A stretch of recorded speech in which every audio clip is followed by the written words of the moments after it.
Now I'm going to talk to you a little bit about what pieces to remove from your camera to get the conversion to work properly. So I'm going to flip this camera over to the back side. The thing you're going to want to remove are the doors.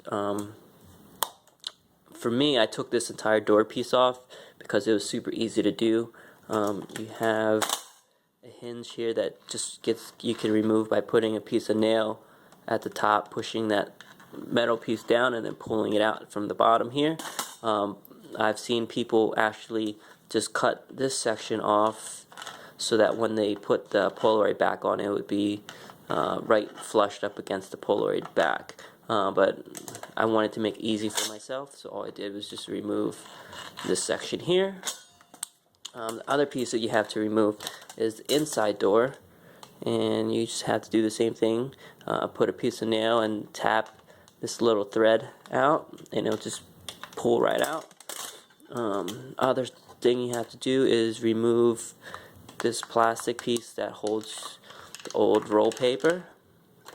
You have to remove this bar right there, which is really easy to remove. Just yank that out.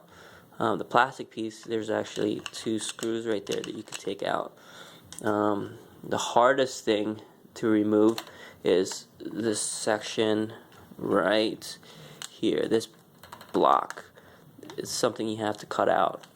So you have to take a Dremel or something to start chopping that section off, because that's where your Polaroid back's going to fit.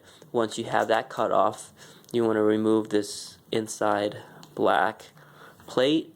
That actually helps with keeping the Polaroid back flush with your camera back, so that your your taking plane is flush with the body of the camera, so that everything would be in focus.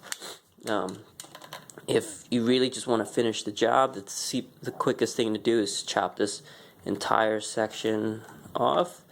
But if you want to be precise, you want to cut about maybe like 1.5 inches, and you can make a little notch right here. And my first attempt with this camera, or this conversion, this is my first attempt at the conversion, and it was successful, but it was very sloppy. The door was easy to remove. The inside section was super easy. I just, like I said, chopped this entire piece off, and then you have to make this little notch so that your Polaroid back will fit nice and snug, like so. But my second conversion was better because I actually took my time. It's a little sloppy at the bottom, but the front of the camera still looks like in perfect condition.